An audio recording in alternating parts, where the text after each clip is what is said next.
ಕೇಸ್ನಲ್ಲಿ CM ಸಿದ್ದರಾಮಯ್ಯನವರಿಗೆ clean chit ಕೊಟ್ಟಂತಹ ವಿಚಾರಕ್ಕೆ ಸಂಬಂಧಪಟ್ಟಂತೆ ಈಗ ಸಿದ್ದರಾಮಯ್ಯನವರ ಪರವಾಗಿ ಬ್ಯಾಟ್ ಬೀಸಿದ್ದಾರೆ ಜಿಟಿ ದೇವೇಗೌಡರು.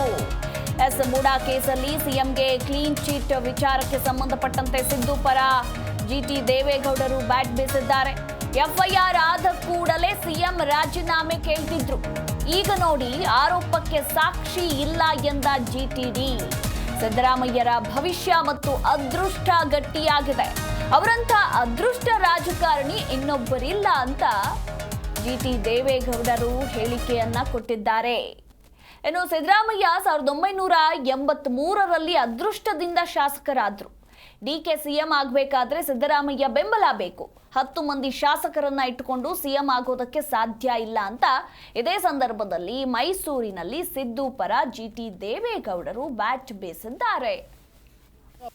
ನಾನು ಅದನ್ನೇ ನಿಮ್ಗೆ ಹೇಳ್ತಿರೋದು, ಯಾವುದಾದ್ರು ಒಂದು ವಿಚಾರ ಯಾತಕ್ಕೆ FIR ಮಾಡೋದ್ರಲ್ಲಿ ತನಿಖೆ ಮಾಡ್ತಾರೆ, ಸತ್ಯಾಂಶ ಗೊತ್ತಾಗಬೇಕು ಅಂತ. ಈಗ ಸತ್ಯ ಗೊತ್ತಾಗಿದೆ, ಸಿದ್ದರಾಮಯ್ಯನವ್ರ ಪಾತ್ರ ಇಲ್ಲ ಅನ್ನೋದು ರಿಪೋರ್ಟ್ ಕೊಟ್ಟಿದ್ದಾರೆ, ಸತ್ಯ ಹೇಳಿದ್ದಾರೆ. ಈಗ ಗೊತ್ತಾಗ್ತದೆ, ಎಲ್ಲರೂ ಕೂಡ ಗೊತ್ತಾಗಲಿ ಈಗಲಾದರೂ ಕೂಡ. ಅದಕ್ಕೆ ಬರೀ ಸಿದ್ದರಾಮಯ್ಯನವ್ರ ಮುಖ್ಯಮಂತ್ರಿ ಇದೆ ಅಲ್ಲ, ಯಾರದೇ ಬಂದರೂ ಅವ್ರು ಹೇಳಿದ ಕೂಡಲೇ ಏನು ಪೇಪರ್ಗಳಿಗೆ ಟಿವಿಗಳು ಕೊಟ್ಟೋದು. ಯಾವನೋ ಪ್ರಾಮಾಣಿಕ ಇರೋನು ಕೂಡ ಏನು ಹೊಡೆದ್ಬಿಟ್ಟಿದ್ದಾನೆ. ನಾನು ಅದಕ್ಕೆ ಒಂದೇ ಮಾತು ಹೇಳಿದೆ, ನನ್ನ ಮುಖ್ಯಮಂತ್ರಿಗೂ ಹೇಳಿದೆ, ಸರ್ಕಾರಕ್ಕೂ ಹೇಳಿದೆ, ಎಲ್ಲರೂ ಒಂದು ಕೆಲಸ ಮಾಡಿ, ಯಾರು ಎಲೆಕ್ಟಾಗಿ ಬರ್ತಾರೆ ಶಾಸಕರಾಗಿ, ಆಗ ಶಾಸಕರಾದಾಗ ಏನಿತ್ತು ಅವ್ರ ಆಸ್ತಿ ಅಸೆಟ್ಟು, ಎಷ್ಟು ವರ್ಷ ಶಾಸಕರಾಗಿದ್ದರು, ಎಷ್ಟೋತ್ರ ಮಂತ್ರಿ ಆಗಿದ್ದರು. ಈ ಒಂದು ಮೂಡಾ ಪ್ರಕರಣದಲ್ಲಿ ಸಿದ್ದರಾಮಯ್ಯನವರು ಭಾಗಿ ಇಲ್ಲ ಅಂತಕ್ಕಂಥದ್ದು ಇವತ್ತೇನು ಸಾಬೀತಾಗಿದೆ.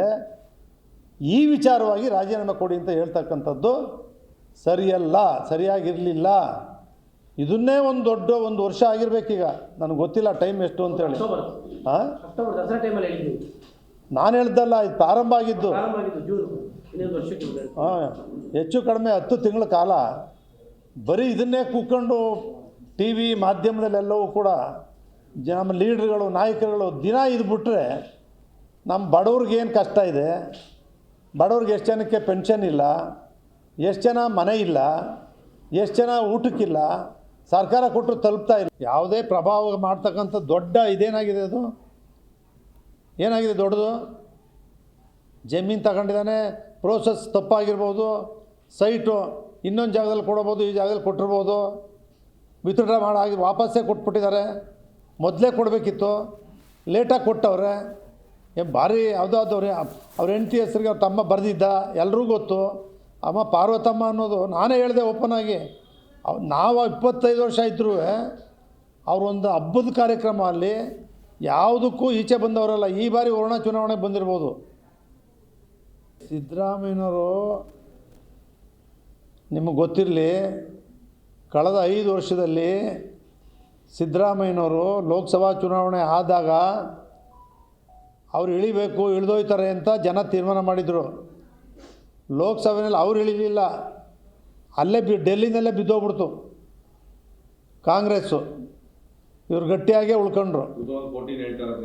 ಹೌದು, 14 ಅಲ್ಲ 14 ಯಾವತ್ತಾದ್ರು ಪಾರ್ಲಿಮೆಂಟು ಯಾವತ್ತು ಆಗ್ತಾರೆ ಏನಾಗ್ತಾರೆ ಗೊತ್ತಿಲ್ಲ. ಅವ್ರ ಆಸೆ ಇಟ್ಕೊಂಡೇ ಮಾಡ್ತಿರೋದು. DK ಶಿವಕುಮಾರು ನಾನು ಮುಖ್ಯಮಂತ್ರಿ ಆಗಬೇಕು ಅಂತ ಇಟ್ಕೊಂಡೇ ಅವರು ಕೆಲಸ ಮಾಡ್ತಾ ಇರೋದು ಯಾವಾಗಲೂ.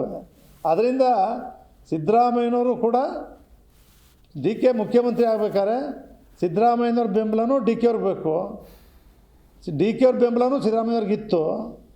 ರಾಜ್ಯದ ಮಂತ್ರಿಗಳು ಎಲ್ಲರೂ ಸೇರೇನೆ ಇವತ್ತೆಷ್ಟು 140 ಇದ್ದಾರಾ ಈಗ? 138 ಶಾಸಕರ ಬೆಂಬಲ ಪಡೆದೇ ಯಾರೇ. ಜಿ ಕನ್ನಡ ನ್ಯೂಸ್ ಈಗ ನಿಮ್ಮ ಮನೆಯಲ್ಲೇ ನೋಡಿ, ಎಲ್ಲ ಕೇಬಲ್ಗಳಲ್ಲಿ ಈಗ ಲಭ್ಯ. ನಿಮ್ಮ ನೆಚ್ಚಿನ ಜಿ ಕನ್ನಡ ನ್ಯೂಸ್ ಈಗ ಸನ್ ಡೈರೆಕ್ಟ್ ನಲ್ಲಿ number 292, Tata play number 1664, Jio TV number 1334, NXT digital number 30, in cable number 30, city networks 51, U digital number 162, GTPL number 17, Rockline telecommunications number 42, Shri Basaveshwara cable number 168, rural cable network 60, Vinayaka digital 57, Abhishek cable 821, city channel 53, Siddeshwara cable network 57, V4 digital Infotech 628, Surya digital networks 53, Gajanan digital number 836, Malnad Infotech private limited number 56, Metrocast number 830, Victory Digital number 167ರಲ್ಲಿ ನೋಡಿ ಆನಂದಿಸಿ.